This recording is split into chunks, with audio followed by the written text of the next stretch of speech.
Hello class, welcome back बच्चों। लो प्यारे बच्चों, स्टार्ट कर रहे हैं नया लेक्चर। बेटा आज हम चैप्टर नंबर 2 स्टार्ट कर रहे हैं। चैप्टर का नाम है फॉर्म्स ऑफ बिजनेस ऑर्गेनाइजेशन। सब सामने देखेंगे बेटा प्लीज।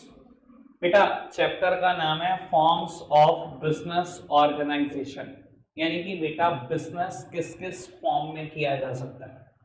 ठीक है, वैसे मैं बता देता हूं इस चीज की चर्चा मैंने अभी की थी आपसे बेटा सैटरडे को। याद करो बेटा, आप एक हेडिंग आई थी बेटा जब मैंने कहा था बिजनेस स्टार्ट करने से पहले कौन कौन सी बातें सोचोगे। तो सबसे पहली बात हमने डिसाइड करी थी selecting of line of business, कि किस चीज का बिजनेस करेंगे। सेकंड चीज हमने डिसाइड करी थी किस स्केल पे करेंगे, मतलब साइज ऑफ बिजनेस। थर्ड चीज हमने डिसाइड की थी choice of form of ownership, कि हम ऑनरशिप कैसे चाहते हैं, सोल प्रोप्राइटरशिप चाहते हैं, पार्टनरशिप चाहते हैं या कंपनी चाहते हैं। मैंने ऐसी कुछ बात की थी आपसे, ठीक है ना। उसी पर बेस ये पूरा चैप्टर है, चर्चा शुरू करेंगे। बेटा इस चैप्टर के नोट्स नहीं मिलेंगे। मुझे ऐसा लगता है बेटा अगर मैं कुछ भी लिखूंगा ना इस चैप्टर में, मैं एनसीईआरटी की बेइज्जती कर दूंगा। इतना तगड़ा चैप्टर एनसीईआरटी ने लिखा है, एक एक वर्ड एनसीईआरटी से पढ़ाना है, ठीक है ना। वो हो सकता है एनसीईआरटी की लैंग्वेज स्टैंडर्डाइज लगे, पर जब वो जितनी बात एनसीईआरटी में लिखी मैं उससे भी ज्यादा बताऊंगा और इजी लैंग्वेज में बताऊंगा, तो आपको दिक्कत नहीं आएगी, ये मैं फॉर श्योर बोल रहा हूँ। एक बात और, वो ये बात आपको पता लगी गई होगी जब पहला चैप्टर पढ़ा होगा। मेरी बात तो मैंने ऐसा हो सकता है देरी हो, मैंने कह दिया ना कि ये आएगा तो 2 दिन बाद आए, 4 दिन बाद आए, पर आएगा। मैं रटवा कुछ हो सकता नहीं, मैंने आज तक जिंदगी में खुद कुछ नहीं रटा, तो मैं आपको कैसे रटवा दूंगा, ठीक है ना। मैं ये जरूर कह सकता हूं आज के लिए रट लो, कल देखना कल वो चीज आ चुकी होगी। समझ में आ गई बात, आज तक यही हुआ और यही होता आएगा। सब सामने देख रहे हैं मेरी तरफ। पहले मैं बेस बनाता हूं चैप्टर का क्या है। बेटा हमने पूरा चैप्टर नंबर 1 पढ़ा जिसमें हमने बिजनेस की चर्चा करी, बिजनेस क्या, उसके फीचर क्या, बिजनेस रिस्क क्या, बिजनेस के टाइप क्या, पूरा क्लासिफिकेशन सब कुछ पढ़ा बिजनेस के बारे में, यही करा चैप्टर में।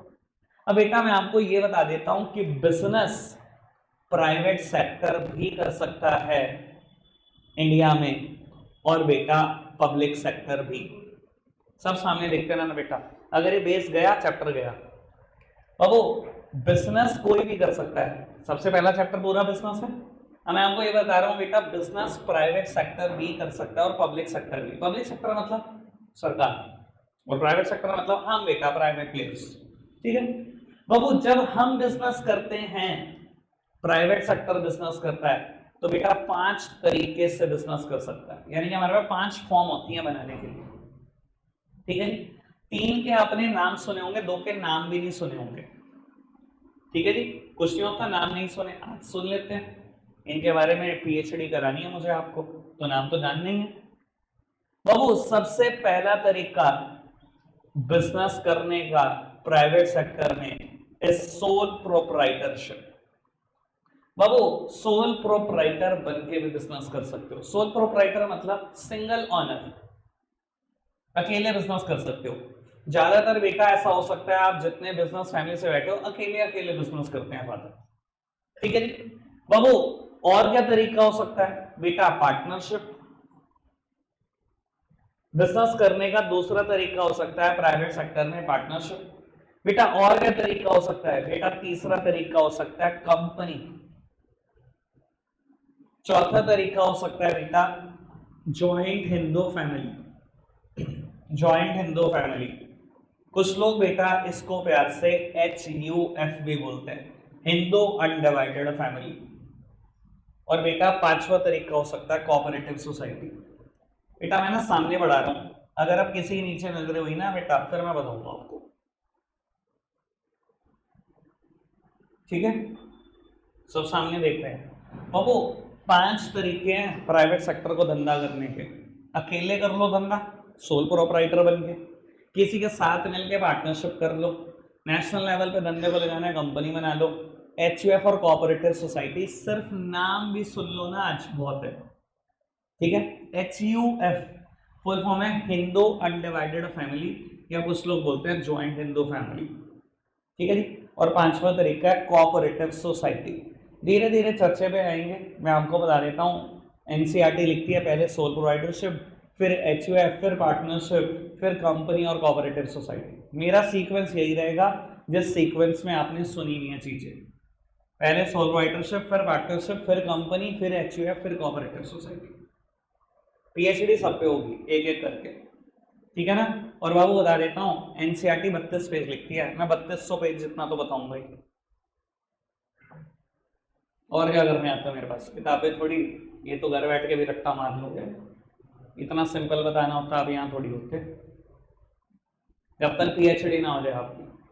वो सरकार भी धंधा कर सकती है, सरकार भी बिजनेस कर सकती है। अगर किसी को लगता है कि इंडिया में सरकार कहाँ धंधा करती है, तो व्हाट अबाउट इंडियन रेलवे, सरकार नहीं धंधा कर रही, नहीं करती सरकार बिजनेस। बीएसएनएल क्या है भाई,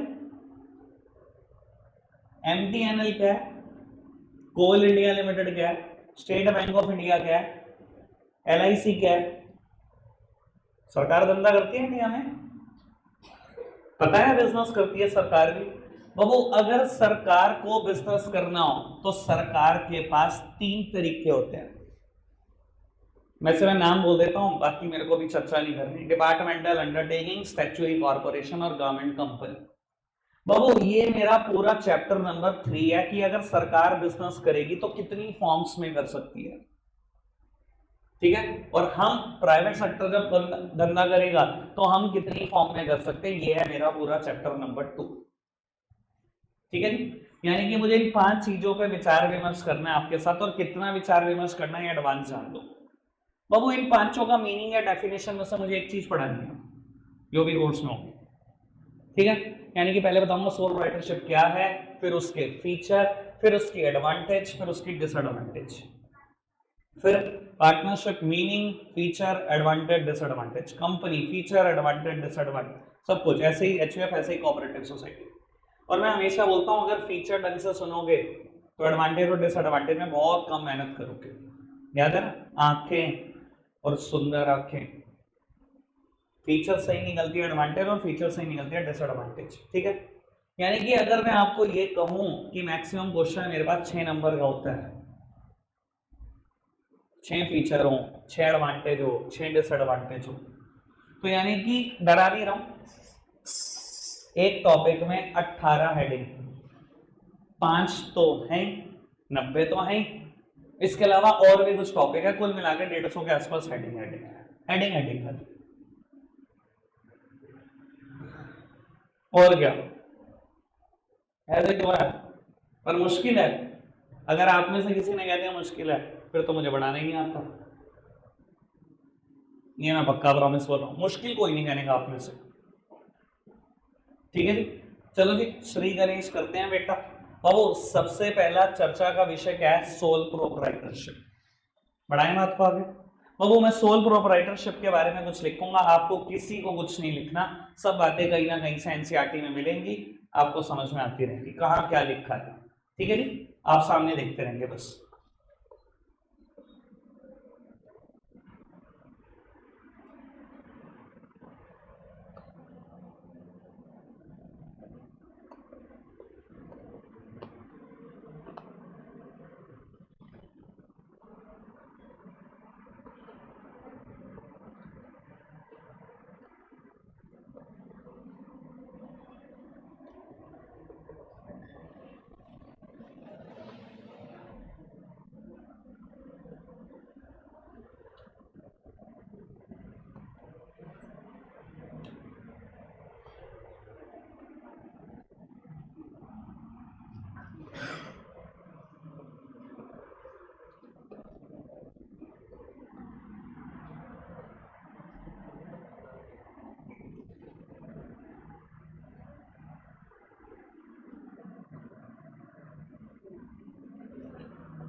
लो जी बाबू मैंने सोल प्रोप्राइटरशिप का मीनिंग लिख दिया। बाबू मैंने मीनिंग और डेफिनेशन में फर्क भी बताया था जब पहला लेक्चर था बिजनेस स्टडीज का, जिसको नहीं पता मैं एक बार बताऊंगा जरूर, पर अभी ठीक है ना, किसी दिन टाइम निकालूंगा 5 मिनट का, तब बताऊंगा, आराम से एक्सप्लेन करूंगा। फिलहाल मैं बता रहा हूँ ये मीनिंग है, ये मेरे खुद के वर्ड्स हैं, ठीक है ना। सर मेरे खुद के वर्ड्स हैं, आप चाहो तो अपने वर्ड में भी एक्सप्लेन कर सकते हो, प्रोवाइडेड कि उसमें आप सारी बातें कवर कर दो। यही वाली लैंग्वेज कुछ भी लिखो, ये सारी बातें कवर हो जानी चाहिए, ठीक है जी। और अगर नहीं लगता कि मैं ऐसा कुछ बना पाऊंगा कि सारी बातें कवर हो जाए, तो चुपचाप से लिख देना। आओ सब सामने देखते हैं।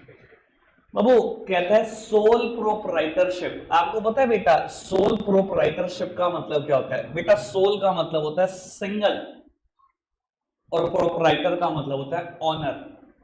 That simply means single owner, एक अकेला बिजनेस का ऑनर। कहता है sole proprietorship refers to the form of business organisation which is owned, managed and controlled by a single person who is the recipient of all profit and the bearer of all risk. अच्छा, analysis शुरू होता है मेरा, आप सुनना। बाबू sole proprietor एक ऐसी form of business organisation है जिसमें वो एक सिंगल इंसान ऑनर भी है, मैनेजर भी है और कंट्रोलर भी है। आराम से सुनते रहना। बाबू एक ही तो इंसान है बिजनेस में, आपके फादर अकेले शॉप चलाते हैं। बाबू कहता है सोल प्रोप्राइटरशिप में एक ही इंसान है, वही ऑनर है, वही मैनेजर है, वही कंट्रोलर है। देखो अभी अजीब लग रहा है सुनने में, मैं आपको एक आइडिया देता हूं। आपको पता है क्या लग रहा होगा, आज तक आपने ना सोल प्रोप्राइटरशिप ही देखी है ज्यादातर जगहों पे, ठीक है। किसी ने थोड़ी बहुत देखी होगी तो पार्टनरशिप देखी होगी। मुझे नहीं लगता आप में से आपकी इतनी एज हुई है कि कंपनी के बारे में कुछ भी जानते हो। आपको पता है क्या लग रहा होगा कि ज्यादातर बिजनेस में यही होता है, जो ऑनर होता है वही तो मैनेजर और कंट्रोलर होता है। भैया जो धंधे का मालिक है वही तो मैनेजमेंट देखेगा, वही तो कंट्रोल करेगा। ऐसा लग रहा है ना? नहीं लग रहा ऐसा? नहीं लग रहा? अच्छा, मैनेजर और कंट्रोलर का मतलब समझते हो? जो ऑनर है उसी की डिसीजन मेकिंग है। अब बताओ सर, ज्यादातर आपको यही लग रहा होगा, मैं आपको अभी भी बता रहा हूं, ये आपके मन से सोच रहे हो आप। सोल प्रोप्राइटरशिप कहता है एक ऐसी फॉर्म है जिसमें बिजनेस का मालिक और मैनेजर और कंट्रोलर सब एक ही आदमी है। आपको लग रहा होगा जो मालिक होता है धंधे में हमेशा वही तो कंट्रोलर होता है, हमेशा सारे डिसीजन उसके तो चलते हैं। पर बेटा ये बिल्कुल सरासर बात गलत है, कंपनी में बात फेल हो जाती है। अब वो कंपनी में क्या होता है, फिलहाल के लिए मैं लिख रहा हूं, आज से 5 से 6 दिन के बाद आएंगे, मैं दोबारा वीडियो चला के दिखाऊंगा कि मैंने ये बात बोली थी। बाबू कंपनी में मालिक हमेशा अलग होता है और बिजनेस का कंट्रोल और डिसीजन मेकिंग हमेशा अलग लोगों के हाथ में होती है। अगर आप बात ये सोचोगे ना कि जो ओनर होता है वही हमेशा मैनेजर और कंट्रोलर होता है, सोल प्रोप्राइटरशिप तक बात ठीक है, पार्टनरशिप तक भी बात ठीक है, जो मालिक है उसी का मैनेजमेंट है, उसी का कंट्रोल है। पर वो कंपनी में बात फेल हो जाती है। कंपनी में बिजनेस के मालिक होते हैं इक्विटी शेयर होल्डर, अभी तो नाम भी नहीं पता, और बेटा बिजनेस का कंट्रोल होता है बोर्ड ऑफ डायरेक्टर के हाथ में। मैं बात लिख रहा हूं और छोड़ रहा हूं। मैं आज से ही आपको कुछ चीजें पार्टनरशिप से कंपेयर कराऊंगा, कुछ चीजें कंपनी से, चाहे आपको उसके बारे में पता नहीं, पर जो मैं बोलूंगा वो पक्का समझ में आएगा, ठीक है। क्योंकि मुझे पता है इससे ना पार्टनरशिप बड़ी इजी हो जाएगी और कंपनी भी बड़ी इजी हो जाएगी। आप सुनते रहना बस मेरी बात। बाबू कहते हैं sole proprietorship refers to the form of business organisation which is owned, managed and controlled by a single person. कहता है बिजनेस का मालिक, मैनेजर, कंट्रोलर सब एक आदमी।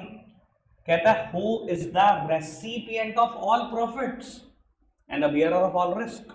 मतलब बेटा कहता है अगर धंधे में प्रॉफिट है तो सारा उसका है, और कहता है अगर धंधे में लॉसेस हैं तो वो भी अकेले ही सहने हैं।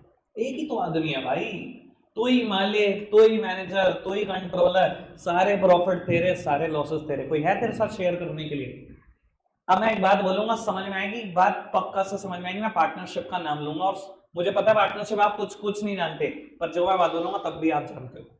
Sir it is unlike partnership. Sole proprietorship partnership की तरह नहीं होती। एक बात बताओ, अगर मैं पार्टनरशिप में हूं और मेरे को धंधे में प्रॉफिट हुआ, क्या सारा प्रॉफिट मैं अकेले ले जा सकता हूं? ये बात तो सब जानते हैं। और भगवान ना करे धंधे में लॉसेस हैं, क्या मुझे अकेले भी यार करने हैं? ना ना, कोई तो है ना मेरे साथ झेलने वाला। तो सोल प्रोप्राइटरशिप एक ऐसी फॉर्म ऑफ बिजनेस ऑर्गेनाइजेशन है जिसमें ऑनर, मैनेजर, कंट्रोलर एक ही आदमी, सारे प्रॉफिट कमाए तो भी आपके, लॉसेस कमाए तो वो भी आपके। कोई दिक्कत, कोई परेशानी तो नहीं? समझ में आ रही बात? ये बात मैंने समझाने के लिए, इस आखिरी की डेडलाइन को समझाने के लिए मैंने इसको कंपेयर कर दिया with partnership. Sir it is unlike partnership, वहां प्रॉफिट होते, क्या सारे आपके हैं? मेरी पार्टनरशिप फॉर्म है, मुझसे बेटर कोई नहीं बता सकता। क्या सारे प्रॉफिट मेरे हैं? मेरे साथ एक 50% का पार्टनर है। सर सारे प्रॉफिट कभी मेरे नहीं, और भगवान ना करे अगर कभी धंधे में लॉस हो जाए, क्या सारा मुझे सहन करना पड़ेगा? नहीं बेटा, मेरे साथ बियर करने के लिए और आती हैं। कोई दिक्कत, कोई परेशानी तो नहीं? आगे बढ़ाएं बात को, मीनिंग क्लियर हुआ? सिंपल था मीनिंग, आगे बढ़ जाए बाबू। मैं फीचर पे चर्चा शुरू करूंगा। अब आपने फीचर्स में पूरी जान लगा के रखनी है। 6 फीचर है, पीएचडी हो जानी चाहिए आपकी, और जब फीचर पे पीएचडी हो जाएगी, यकीन मानना वो एडवांटेज और डिसएडवांटेज बहुत आसान कर देगा आपकी। ठीक है, और आपका होमवर्क डेली यही है, जितना मैं पढ़ाऊंगा उतना पढ़ते हैं। ठीक है बाबू, पहला फीचर लिखने जा रहा हूं मैं। पहला फीचर है formation and closure. Formation and closure सामने देखना, मतलब सोल प्रोप्राइटरशिप कैसे शुरू होती है और सोल प्रोप्राइटरशिप कैसे खत्म होती है। ठीक, बोलना शुरू करो इसके बारे में। तो वो फॉर्मेशन एंड क्लोजर पहला फीचर है। मैं क्या बोलता हूं इसमें, देखो सोल प्रोप्राइटरशिप धंधा शुरू करना सबसे आसान, बहुत ही आसान। कहता है hardly any legal formalities required. कहता है शायद ही कोई विरली कोई फॉर्मेलिटी है जो रिक्वायर्ड है। कहता है वरना कोई फॉर्मेलिटी नहीं है। एक बात बताऊं, सोल प्रोप्राइटरशिप में धंधा करना जितना आसान है ना, उतना किसी फॉर्म में नहीं है। मेरी जेब में बस नोट होने चाहिए। अभी बजे 6:54, मेरा दिमाग कहता है 7 बजे ना धंधा खोलना है इसका, ये बाहर ना कमरे में कूलर पड़े हैं, इसी का धंधा करना है, जेब में नोट होने चाहिए। हाँ भाई, कूलर की कीमत बताओ। उन्होंने कहा 15,000। कितने हैं? 100। ये पकड़ 15 लाख मेरे हुए। बाहर एक बोर्ड लगवाने, हो गया धंधा शुरू। बस इतना ही आसान। सर आपकी विलिंगनेस होनी चाहिए, जेब में नोट होने चाहिए। सोल प्रोप्राइटरशिप में कोई लीगल फॉर्मेलिटी नहीं है, कानून कहता ही नहीं कुछ पूरा करने को। कहता है hardly any legal formalities required to start a business in sole proprietorship, though in some cases one may require a licence. आराम से सुनते रहना। कहता है शायद ही कोई फॉर्मेलिटी चाहिए, लेकिन जब ये लाइन खत्म करता है ना, आखिरी में एक पंगा डाल देता है। कहता है दो in some cases one may require a licence. कहता है कभी कभी ऐसा हो सकता है आपको कोई लाइसेंस चाहिए हो, वरना कुछ नहीं चाहिए। ये कभी कभी क्या वाली क्या बात है, ये बात मैंने पहले भी की थी फर्स्ट चैप्टर में, मैं दोबारा बोल रहा हूँ बाबू। कई बार ऐसा हो सकता है जो आप धंधा सोच रहे हो ना, वो इंडिया के हिसाब से सेंसिटिव धंधा है, तो सरकार कह सकती है कि भैया लाइसेंस ले। ऐसे धंधा शुरू नहीं कर सकता तू कि शटर उठाए और धंधा शुरू। ये कौन से धंधे हैं जो सेंसिटिव होते हैं बाबू? मेरा मन है मैं तो लिकर बेचूं, है नहीं वैसा कोई मन, दुनिया को मारने का मन नहीं है मेरा। नहीं सर बाबू, अगर आपका दिमाग कहता है कि मुझे सोल प्रोप्राइटरशिप में धंधा करना है, कोई फॉर्मेलिटी नहीं है, पर बाबू कभी कभी लाइसेंस चाहिए। आपने कहा जी मैं तो लिकर का धंधा करना चाहता हूँ, सर सरकार करने देगी? ये शटर उठाने कितना आसान है? नहीं, इसमें लाइसेंस चाहिए। सर आपका मन है मैं आर्म्स बेचूं, हथियार, लाइसेंस चाहिए। आपका मन है जी मैं मेडिकल स्टोर खोलूं, फार्मा सेक्टर में जाऊं, सर बिना लाइसेंस के ये भी नहीं चलेगा। आपका मन है सिगरेट, टबैको या डेंजरस केमिकल या एक्सप्लोजिव्स, सर ये सब सेंसिटिव बिजनेस है, मैंने 6 नाम लिए, ये बिना लाइसेंस के नहीं हो सकते। समझ में आई बात? अभी तक मैंने जितनी बात बोली सब समझ में आई बेटा? सोल प्रोप्राइटरशिप में फॉर्मेशन बहुत आसान है। क्या बोली मैंने लाइन? हर्षित पीछे के बैठ। Hardly any legal formalities required to start a business in sole proprietorship, though in some cases one may require a licence. वैसे तो कोई फॉर्मेलिटी नहीं है, कभी कभी लाइसेंस की जरूरत पड़ सकती है। समझ आएगी लाइन बाबू? अब काम की बात बोलूंगा बेटा। There is no separate law that govern the sole proprietorship. India में एक भी ऐसा कानून नहीं है जो सोल प्रोप्राइटरशिप के लिए स्पेशल बनाया है। जब कोई कानून ही नहीं है तो फॉर्मेलिटी कहां लिखोगे? मैं आपको बता देता हूं, पार्टनरशिप के ऊपर एक कानून लगता है। तो बाबू कभी भी पार्टनरशिप के बारे में जानना ना, वो कानून की किताब उठा के पढ़ना पड़ेगा। कंपनी के ऊपर भी एक कानून लगता है, अगर आपको मैं नाम बोल देता हूँ। पार्टनरशिप के ऊपर कानून लगता है इंडियन पार्टनरशिप एक्ट 1932। कंपनी के ऊपर लगता है कंपनीज एक्ट 2013। एचयूएफ के ऊपर लगता है Hindu succession act 1956। Cooperative society पे लगता है कोऑपरेटिव सोसाइटी एक्ट 1912। जो बची भी चार है, चारों के ऊपर एक एक कानून है। सोल प्रोप्राइटरशिप के ऊपर कोई कानून ही नहीं है। जब कानून की कोई किताब ही नहीं बनी तो बाबू फॉर्मेलिटी कहां लिखी होगी, यानी कि कोई फॉर्मेलिटी नहीं है। शटर उठाओ, धंधा शुरू, बस इतना ही आसान है। और बाबू बिजनेस का क्लोजर, फॉर्मेशन की बड़ी बातें कर दी, क्लोजर बेटा उतना ही आसान है क्लोजर। शटर गिराओ, ताला मारो, कल से दुकान मत खोलना। किसी को बताना है कि मैंने दुकान बंद कर दी? नहीं, ऐसे तो फरार हो जाते हैं लोग सोल प्रोप्राइटर। शटर डाउन, रातों रात दुकान बेची, सुबह 10 बजे बेनामा करा, 10:30 बजे सहारनपुर, बाय बाय सहारनपुर। इतना ही आसान है क्लोजर। एक बात बताओ, अगर मैं यहां नहीं बोलूंगा तो पछताओगे, मैं बोल देता हूं। सर कंपनी का क्लोजर 6 महीने में होता है। वहां फॉर्मेशन तो भूल जाओ, कंपनी बंद करनी है ना, हाई कोर्ट से परमिशन आती है, 6 महीने लगता है खाली बंद कराने में, खोलने में भूल जाओ, अभी खोलने की तो बात ही नहीं कर रहा। और सोल प्रोप्राइटरशिप का देखो, अगर मैं कंपेयर नहीं करूंगा ना तो आपको कभी समझ ही नहीं आएगा। आपको लगेगा हर एक का क्लोजर ऐसे ही हो सकता है, दुकान बंद और सब बंद। कंपनी बंद नहीं होती ऐसे, कंपनी बंद करने में 6 महीने लगते हैं। सोल प्रोप्राइटरशिप या शटर उठाया, धंधा शुरू, शटर बंद करा, धंधा बंद। क्या मैं क्लियर हूं इस बात को लेकर? पक्का से? अब मैं यहां से काम की बात बोलने वाला हूं। बेटा कल मैं मेरिट्स पढ़ाऊंगा इसकी। अगर मेरिट में लिखा आ जाए ease in formation and closure, तो समझ में आ जाएगा कि मैं क्या कहना चाह रहा हूं।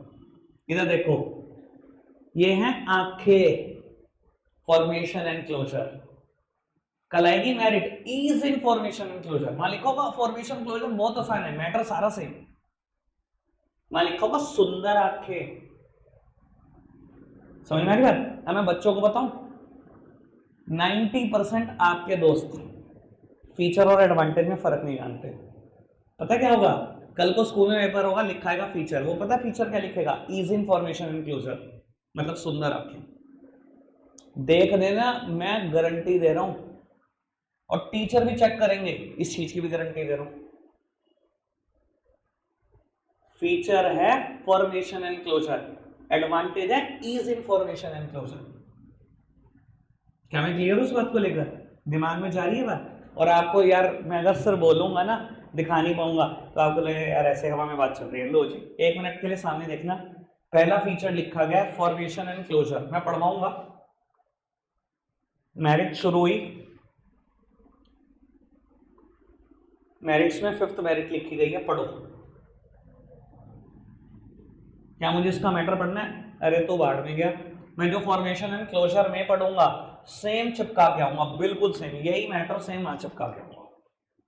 मुझे कौन सा बार बार पढ़ना है, एक ही तो बात है। ठीक है, एक बार ये पढ़कर बताना, यहां से लेकर यहां तक फॉर्मेशन एंड क्लोजर, यहां से यहां तक पढ़कर बताना। बस मन में पढ़ो, आप खुद प्रॉब्लम लूंगा मैं। पहली लाइन में लिखा था there is no separate law that govern the sole proprietorship. Sole proprietorship के ऊपर कोई कानून नहीं लगता। Hardly any legal formalities required, कोई लीगल फॉर्मेलिटी नहीं है। जब कानून ही नहीं है तो उसमें कहां से लिखोगे फॉर्मेलिटी? कहता है दो in some cases one may require licence, कभी कभी लाइसेंस चाहिए। कहता है बंद करना भी उतना ही आसान है, इसलिए ease of formation, ease of closure. कोई दिक्कत, कोई परेशानी थोड़ी। बढ़ाएं बात को आगे पक्का से। जो मैंने डेफिनेशन पढ़ाई थी वो भी बता देता हूं मैं, यही है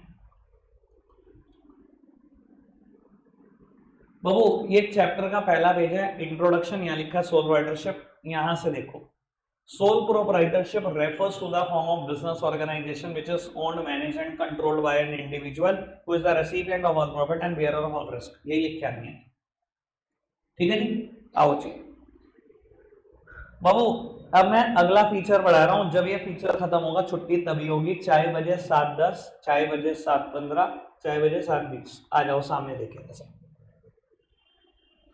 मैं थोड़ा कोर्स की तरफ भी आने लगा हूं। वरना अभी मैं चढ़ते ही तुम्हारे टीचर्स ने क्या कहना, उन्होंने 2-2 मिनट लगाने एक फीचर पे, क्या देना जी, हो गया चैप्टर खत्म, फंसूंगा मैं जिसको ज्यादा पढ़ाने का शौक है। आओ बाबू, सेकंड फीचर है लाइबिलिटी। सब सामने देखना बेटा, बहुत खतरनाक बात है, और ये पकड़ोगे बात, ये हेडिंग 5 जगह पे रिपीट है। पार्टनरशिप में भी आएगी, कंपनी में भी आएगी, एचयूएफ में भी आएगी, कोऑपरेटिव सोसाइटी में भी आएगी। हेडिंग पकड़कर चलना बेटा। हेडिंग का नाम है लाइबिलिटी। बाबू जब भी ये हेडिंग आएगी, आपको 2 में से एक बात डिसाइड करनी होगी कि आपकी लाइबिलिटी लिमिटेड है या आपकी लाइबिलिटी अनलिमिटेड है। इन दोनों में से एक बात डिसाइड करनी होगी। मैं दोनों का मतलब बताऊंगा, लेकिन ये बता देता हूं, सोल प्रोप्राइटरशिप में लाइबिलिटी अनलिमिटेड होती है। क्या मतलब है अनलिमिटेड का, मैं बताता हूं। बाबू मान लो आपने बिजनेस में बहुत सारी प्रॉपर्टी लगाई, मान लो बेटा प्रॉपर्टी लगा दी बिजनेस में 50 लाख, ठीक है बेटा। ऐसे ही आपने बिजनेस में कर्जे लेने शुरू कर दिए, लोन लेने शुरू कर दिए, और लोन अमाउंट बढ़ते बढ़ते बढ़ते 80 लाख रुपए हो गया, ठीक है जी। कर्जे उठाने शुरू कर दिए, 80 लाख रुपए कर्जे में पहुंच गए, प्रॉपर्टी खड़ी हुई है 50 लाख रुपए की, ठीक है जी। और बेटा आपकी पर्सनल एसेट्स हैं 40 लाख रुपए। सब सामने देखना, हेडिंग में टाइम लगेगा, जितना भी लगेगा लगाना है, सब सामने देखना। बाबू अनलिमिटेड लायबिलिटी का क्या मतलब होता है और लिमिटेड लायबिलिटी का क्या मतलब होता है, दोनों यही बताने हैं। सोल प्रोप्राइटरशिप में अनलिमिटेड है, ये बात मैंने क्लियर करने की कोशिश करी। एक इलीगल बात भी बतानी है, वो बंद हो जाएगा कैमरा जब बतानी है, ठीक है। आओ सुनो बाबू, अनलिमिटेड लायबिलिटी है। अनलिमिटेड लायबिलिटी का क्या मतलब होता है, in case your business assets are not sufficient to meet the business liability, your personal assets could also be sold out. मतलब वो बिजनेस में प्रॉपर्टी खड़ी कर ली, एसेट्स खड़ी कर ली 50 लाख की, कर्जे चढ़ाकर बैठ गए 80 लाख। करते हैं ना लोग, रातों रात फरार हो जाते हैं ऐसे केसेस में, ठीक है ना, ऐसे करते हैं ना। कर्जा लिया किसी से, भाग गए, यही करते हैं ना। कमेटियां डाली, बहुत सारी इकट्ठी कर ली, भाग गए, यही करते रहते हैं लोग। बाबू बिजनेस में आपके पास प्रॉपर्टी है 50 लाख, लोगों के देने हैं 80 लाख, लोग पहुंच गए कोर्ट। कोर्ट क्या कहेगी, कोर्ट कहेगी सबसे पहले ठाक इसकी बिजनेस एसेट्स बेच दो, यही करेगी ना। जो भी शॉप है इसके पास, जो भी फर्नीचर है शॉप पे, सब उठाकर बेचो तामझाम। बाबू 50 लाख का तामझाम बेच दिया, 50 लाख का कर्जा उतार दिया, अभी भी कर्जा कितना रह गया 30 लाख। कोर्ट क्या कहेगी, नहीं नहीं बस अब तेरे माफ करा जा, घर जा। ऐसे देखो, अगर कोर्ट कह दे कि तेरी आज सिर्फ बिजनेस एसेट्स तक आएगी, उस सिचुएशन को बोलते हैं लिमिटेड लायबिलिटी, कि सिर्फ बिजनेस का पैसा ही तेरे से छीन सकते हैं और कुछ नहीं, उसे बोलते हैं लिमिटेड लायबिलिटी। अगर घर बार सब कुछ छीन सकते हैं तो उस सिचुएशन बोलते हैं अनलिमिटेड लायबिलिटी। बाबू सोल प्रोप्राइटरशिप में आपकी लायबिलिटी अनलिमिटेड है। आयुष भाई कोई और बताएगा तो मुझे भी बताना। हाँ जी सर, सोल प्रोप्राइटरशिप में आपकी लायबिलिटी अनलिमिटेड है, मतलब in case business assets are not sufficient to meet the business liability, your personal assets could also be sold out। मतलब अगर बिजनेस एसेट्स बिजनेस लायबिलिटी चुकता नहीं पाई, और नहीं चुकता पा रही, मेरी देख लो, बिजनेस एसेट्स है 50 लाख, बिजनेस के कर्जे 80 लाख, नहीं चुकता पा रही ना, your personal assets could also be sold out. Court पता क्या कह देती है, घर भी बेच दो, घर में रखा TV, AC, fridge, Activa, refrigerator, बर्तन सब कुछ बेच दो, पहले बाहर वालों के पैसे चुकता जाएंगे। जैसे sole proprietorship for you, unlimited liability, भर भर के लायबिलिटी, कुछ भी जा सकता है, कुछ भी। समझ में आ गई बात। तो बाबू 30 लाख का कर्जा बचा था, कोर्ट क्या कहेगी, पर्सनल एसेट्स बेच दो, अब बंदे के पास जो 10 लाख बचे, कर गुजारा भाई, जो बिकवाना है खुद अपनी खुशी से बता दे, 30 लाख का क्या बिकवाना है, बिकवा ले। समझ में आ रही बात। मैं एक बार दोबारा अनलिमिटेड लायबिलिटी का मीनिंग बोलूंगा, फिर एक एक्स्ट्रा बात, मतलब इलीगल बात, ठीक है ना, वो तो सीए के पास आए, जानने हुई आए, वो क्या करना है। आओ इधर देखना सर, अनलिमिटेड लायबिलिटी का मतलब क्या होता है। मैं आपको 10 बार बोलूंगा ये बात, 11वीं बार आपसे सुनना होगा, मैं ये भी बता रहा हूं। लाइन हमेशा एक ही बोलते, in case business assets are not sufficient to meet the business liability then your personal asset could also be sold out. अगर आपकी बिजनेस एसेट्स इतनी नहीं है कि बिजनेस की लायबिलिटी चुकता पाए तो बेटा आपकी पर्सनल एसेट्स बेची जा सकती है सोल प्रोप्राइटरशिप में। ठीक है जी, एक्स्ट्रा बात जाननी है? ये तो हमारा हक है। आओ इधर देखना। हाँ जी सर, हाँ मैं यही एक्स्ट्रा बात है भाई, और फिर एक इलीगल है, पहले एक्स्ट्रा बात, इसमें कैमरा चलता रहेगा। आओ बाबू, यार ये जो बंदा है ना यार शिवम, बहुत बढ़िया आदमी है ये मेरी प्रॉब्लम सॉल्व करता रहता है। अब क्या, पर्सनल एसेट 20 लाख, अभी भी लोगों का कितना देना है? 30 लाख। लोग पूछे में कोर्ट पैसे दिलवाओ, हमें नहीं पता। कोर्ट ने कहा भेज इसकी दुकान, ताम जाम फर्नीचर सब बिकवाओ जी, बिकवा दिया 50 लाख। उसने कहा जी कोर्ट अभी भी मेरे 30 लाख रहते हैं। कोर्ट ने कहा भेज दे इसका घर बार सब कुछ जो है सब बेच दिया, 20 लाख रियलाइज हुए, बंदा कंगाल, कुछ नहीं है। अब क्या कोर्ट करे, 10 लाख बचे। कह रहा एक आंख बेच दो उसने, बात बंदा बनी को ठीक करता है। किडनी एक किडनी यार 10 लाख की तो है किडनी। सिगरेट दारू पीता हो तो 2-3 लाख की होगी। हाँ जी शिव भाई, किडनी निकालने आंख क्या पसंद है आपको? कह रहा दिल निकाल दो, बंदा खत्म कर दो। लो सुनो सर, कोर्ट ऐसा कुछ नहीं कह सकती कि इसकी चमड़ी उधेड़ दो, आंख निकाल दो, किडनी निकाल दो। कोर्ट उसको पता है क्या कहेगी? इंसॉल्वेंट डिक्लेयर हो जाओ। मैं बहुत काम की बात बताने जा रहा हूं, अगर आपको किसी किताब में मिल जाए 11वीं की तो मुझे भी बता देना। मैं वो बात बताने जा रहा हूं जो 11वीं की किताब में नहीं लिखी, लेकिन आपके लिए जाननी बहुत जरूरी है। सर मेरी एक्स्ट्रा बात की बड़ी इंपॉर्टेंस होगी, आप फील करोगे एक दिन।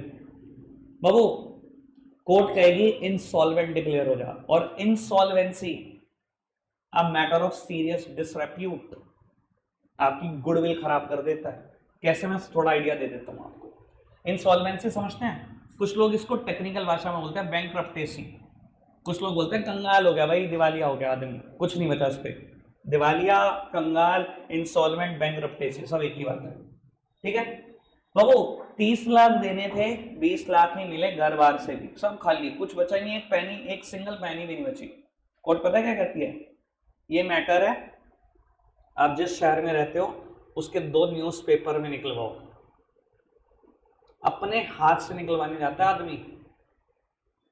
मैटर क्या लिखा होता है? मेरा नाम ये है, मेरे पिताजी का नाम ये है, मैं इस जगह का निवासी हूं, मेरा रेजिडेंशियल एड्रेस मतलब ये है, मैं कंगाल हो चुका हूं, मैं दिवालिया हो चुका हूं, मुझे कोई कर्जा ना दे। अपनी फोटो, जिस शहर में रहते हो उसके 2 न्यूज़पेपर में फोटो आती है, ये मैटर के साथ।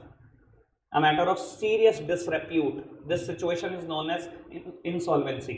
लेकिन हाँ, उसके बाद 10 लाख के कर्जे से मुक्त हुआ,